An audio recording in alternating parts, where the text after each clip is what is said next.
প্রাথমিক বৃত্তি বা চাকরির পরীক্ষা যাই বলি না কেন, আজকে যে দুইটি এমসিকিউ করাবো মারাত্মক মারাত্মক মারাত্মক ইম্পর্টেন্ট। পরীক্ষায় আসার সম্ভাবনা অনেক বেশি। চলো দেখি।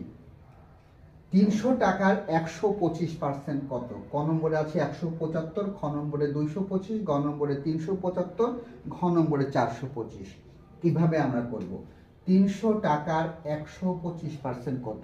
এই ধরনের অঙ্কের ক্ষেত্রে কিচ্ছু করব না। এই যে সংখ্যাটা, এই সংখ্যার সাথে এই সংখ্যাটাকে আমরা যদি গুণ দিয়ে দিই, গুণ করে যা পাবো তাই হবে, অর্থাৎ 375। ঠিক তেমনি যদি বলি 300 টাকার 50% কত? আমাদের অ্যান্সার কত হবে?